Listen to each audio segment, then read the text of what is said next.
diving into like what actually is NLP and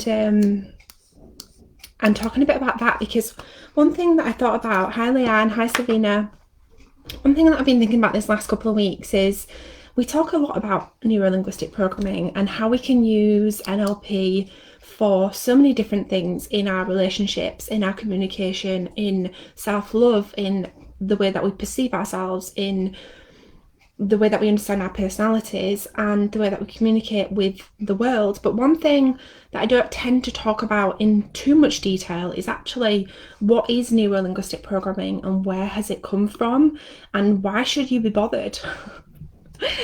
So I want to talk about that today and talk about the history of NLP, where it's come from, and I promise you it's really interesting, and why this is helpful. If as you're talking, if as I'm talking to you, you want something to refer to, and afterwards you can download my free guide about what neuro-linguistic programming is and learning neuro-linguistic programming. If you're on Instagram with me, you'll have to pop me a message for the link. If you're on Facebook with me, the link is just in the description of this video, so you can download that as I'm talking to you and refer to that as I'm chatting, or if you want to download that afterwards, you can grab that as well. I really want to see if you're on Facebook with me, can you do me a favour and just pop me a hello? And I'm just trying to, because Facebook has just changed the way that they do live videos and it's just gone a bit funny and I can't tell where I go to see, and I feel rude not saying hello. Savina, I'm really good, thank you. How are you? I can't find it in Facebook, so I'll have to check after. So let's dive in. So what actually is neuro-linguistic programming? Like, what is it and why should you care?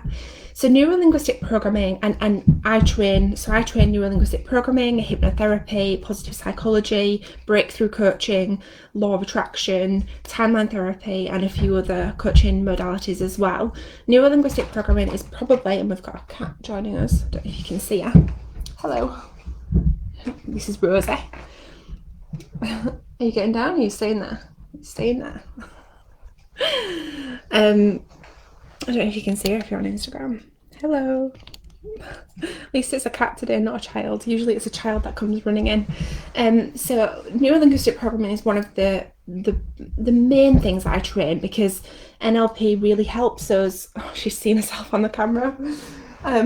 NLP really helps us to understand ourselves, our minds. It's the psychology of understanding how we think and why we think the way we think. And so because of that, neuro-linguistic programming is really the base of everything else I train. So when I train breakthrough coaching, positive psychology, law of attraction, energy work, a lot of it kind of doesn't necessarily derive from NLP. However, the NLP content really is the biggest building block here. Is a child, is the biggest building block of that. And she's gone again. My kids go back to school tomorrow. So neuro-linguistic programming is the art and science of being the best possible version of yourself. You probably won't have seen her on Instagram, but on Facebook I just saw a pop. There's a bit of a delay on it, I just saw a pop right around. Neuro-linguistic programming is the art and science of being the best possible version of yourself, and from that trail tools and techniques which help you to make changes if you feel like there's changes that need to be made. So when I first stumbled across neuro-linguistic programming, I was in a sales job previously. I had a business kind of in between doing my sales job and being self-employed and having my first child. And on the outside, things looked like they were going pretty amazing. Like my business was on the biggest growth accelerator in the world. I was winning business awards. I had got so much PR and media coverage. We were just getting the business investment ready. So we were getting the business ready to kind of scale it to the next point. And we had someone who was interested in investing in the business, who was on the board of like Thompson Holidays and Next. And so on the outside, things looked like they were going amazing. But internally, I felt I felt like I was in a really bad place, but I wasn't really consciously aware of it. I kind of knew that I felt bad, but I didn't understand to the extent of it. And so when I found neuro-linguistic programming, I had closed that business and fallen back into a sales job. And it was because I was looking for some other training to support my sales team. So I only went to train neuro-linguistic programming for myself because I wanted some more tools and techniques to work with my team and train my team in a better way. And I suppose you could say it was an accident, but I don't really believe in accidents. I feel like I was guided through the universe, through energy. And now I look back, I realise that, but at that time, I had no idea what that meant. Like, I just happened to find NLP.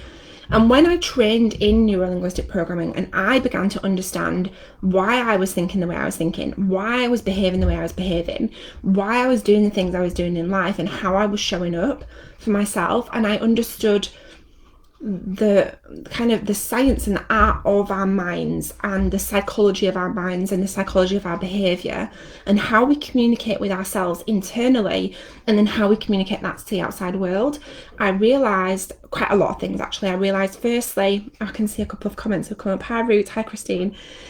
Firstly, I realized that I'd closed my previous business because I didn't believe in myself and I didn't think I was good enough to be able to grow that business to where I wanted it to go. And secondly, I understood why I think the way I think, why I behave the way I behave, and just having that understanding completely changed my life. And I want to talk to you about that today, and just a really small part of NLP and about understanding how our minds work and why they work that way. I want to talk to you about that today and share that with you. Hi Abby. So NLP was created in the 70s by two guys, Richard Bandler and John Grinder, and they were really interested in understanding how our minds work, and they were really interested in understanding why successful people become really successful and why people who can have the same backgrounds, the same experiences from the outside looking in can have completely different results, and how two people who may seemingly have had the same experiences can get widely varying results.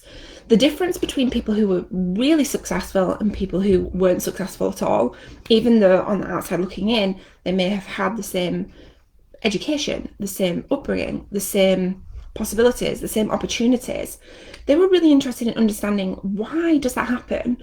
And so what they started to do is they started to look into the secrets of effective people and started to understand, when people talk about like high performing people and, people who are doing things really successfully, they wanted to understand what is it that made that difference. And so they started to study the people who were doing really well and people who weren't doing really well to work out what the differences were between them people.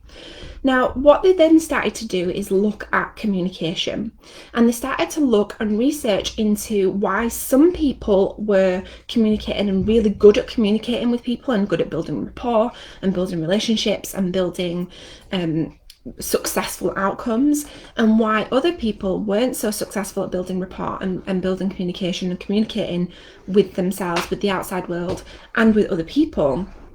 And so they started to look at the work of Virginia Satir, who is a famous, very well-renowned family therapist, and Milton Erickson, who was a famous hypnotherapist. And they started to study the work of Virginia and Milton, and they started to then look at what made them effective in their therapies, what made them effective in the outcomes that they got for their clients.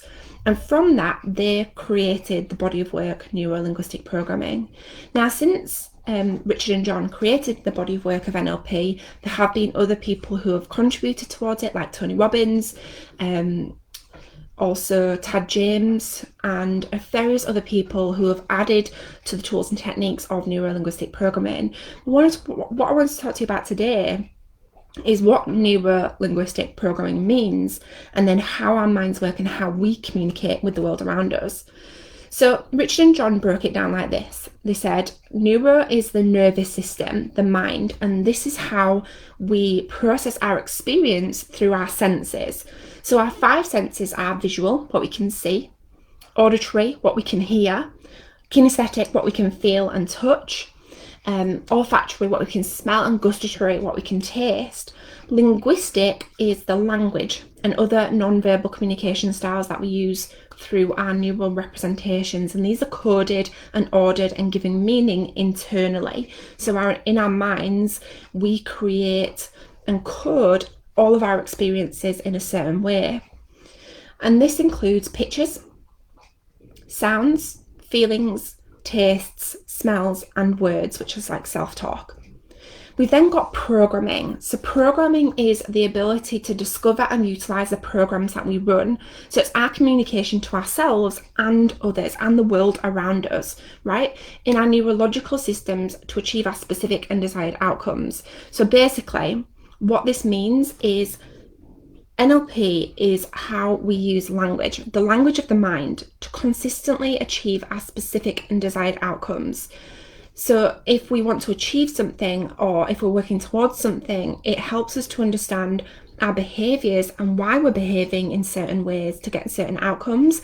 And if we want to make changes to that, how to make changes to that. Because remember, neuro-linguistic programming is a set of, it's like a psychology of the mind and communication, and then from that trail tools and techniques that we can use to change the things that we may not be satisfied with, or change the things that are making it so that we're not being effective in ourselves, in our lives, in our communication, in our behaviors. So we can make changes to things if necessary. And it's really important to remember that it's down to each individual to determine whether we want to make them changes or not. So for example, there's a technique that I teach which helps you change the way that you think about things. So let's say, for example, and this has been a really common one, if you drink lots of fizzy pop and it's causing a problem for you in your life. So we've had lots of our students who drink Coca-Cola. Now, some of them say, yeah, I drink Coca-Cola, but I'm happy with that. I drink Coca-Cola and I like Coca-Cola. I don't want to stop drinking it.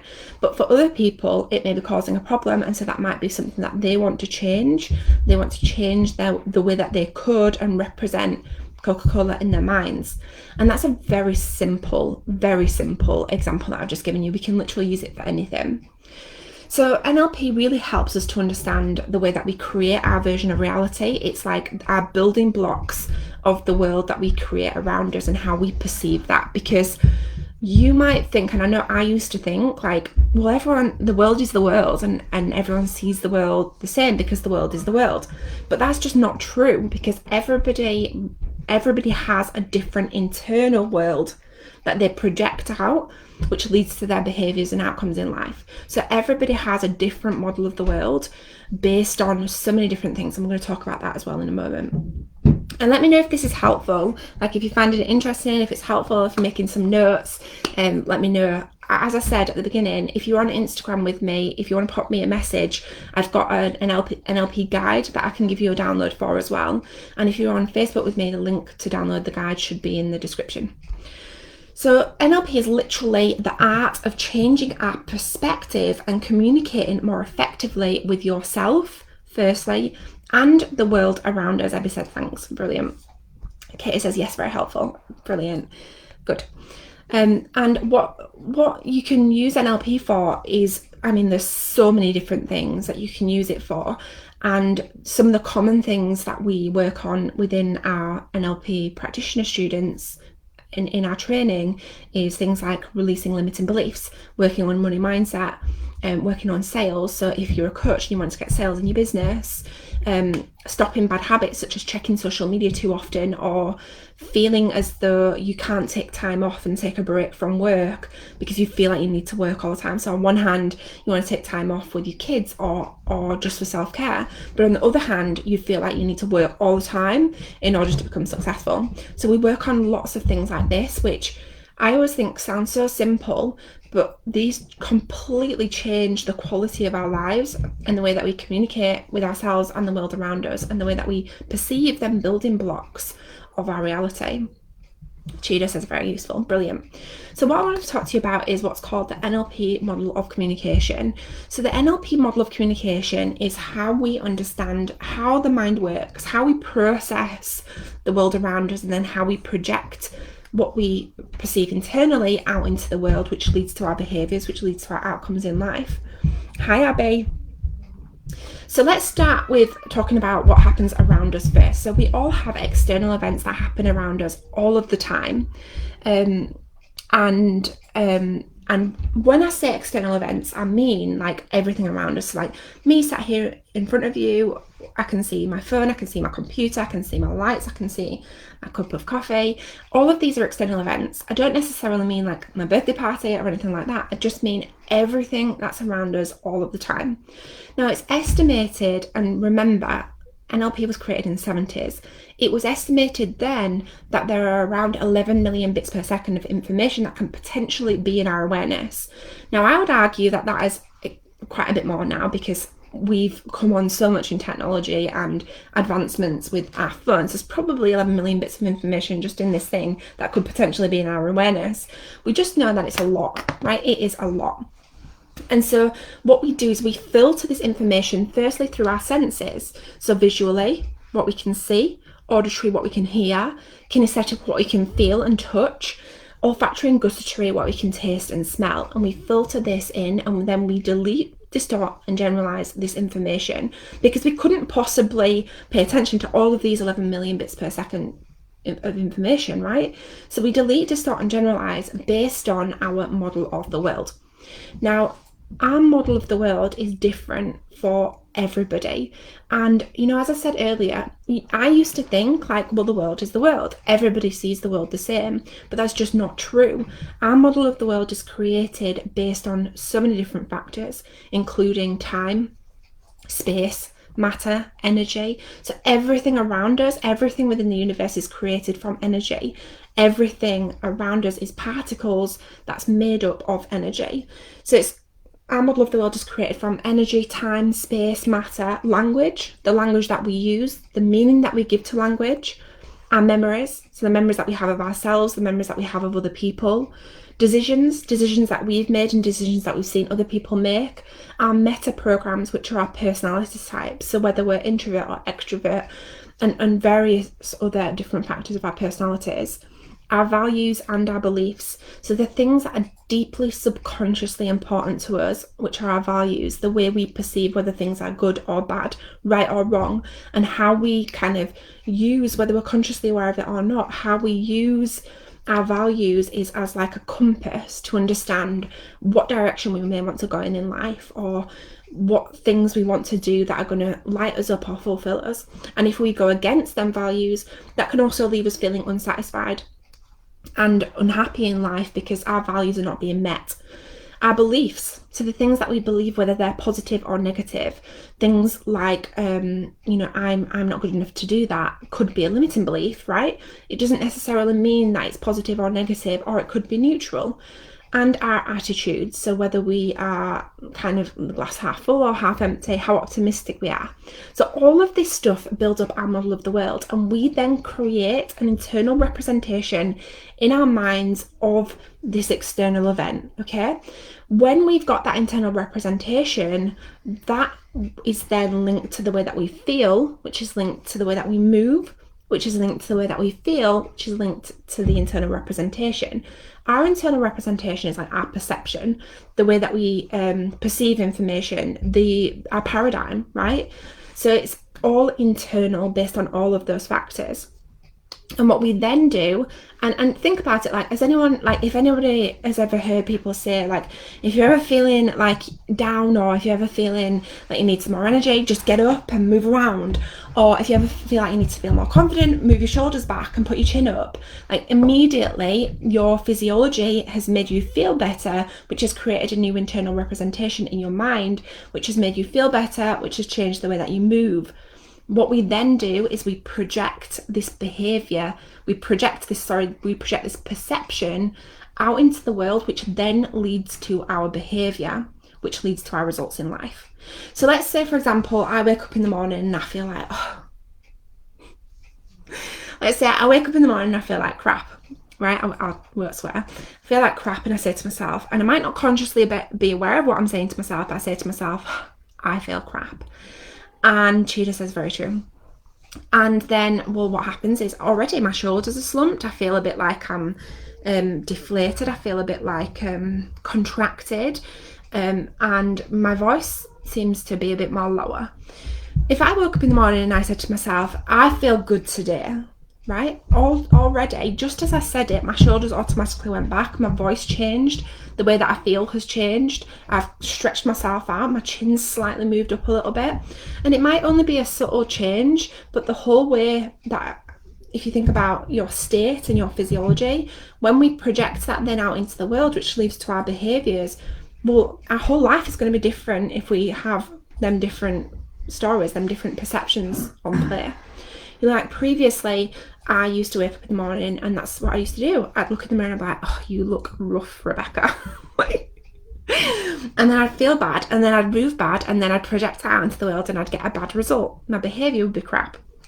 Right? And then when I learned about NLP and I learned about the power of this, and I changed that narrative, and don't get me wrong, to begin with, it was a challenge, like to have to repeatedly do that and do other work at the same time to change my perceptions, mainly towards myself and judgment towards myself. I was able to change the stories that I told myself, which meant that was linked to my internal representation, my perception and paradigm of myself and my world and my place in it, which led to a different feeling, which led to a different movement, which projected out into the world, which gave me a different result, right? This is so simple when we fully understand it. And if you want, I've got a guide with a full description and an image to make it a bit easier to understand as well. So if you want to grab that free download, if you're on Instagram with me, you can pop me a message and I'll pop you the link. And if you're on Facebook with me, the link is just in the description. You can download it for free. So that is really how we think and how we process information, how we communicate with ourselves and how we communicate with the world around us, because this whole process is how we create these building blocks of our reality and how we perceive our place, us as ourselves and our place in the world as well. So I hope this was helpful. I just love it. It's fascinating, and I love to teach it as well. So if you want to grab the download, just pop me a message if you're on Instagram, and if you're on Facebook with me, pop me, if you're on Facebook, the link's in the description.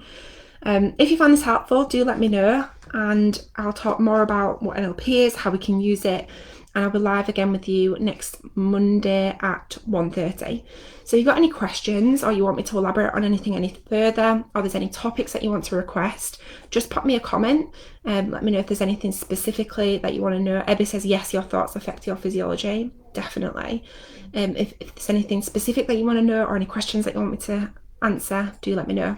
Have an amazing day. As always, I'm Rebecca Lockwood, your neuro-linguistic programming trainer, hypnosis trainer, breakthrough coach trainer, timeline therapist trainer. There are a couple of other modalities that I train as well. Have an amazing day, and I'll catch up with you all soon.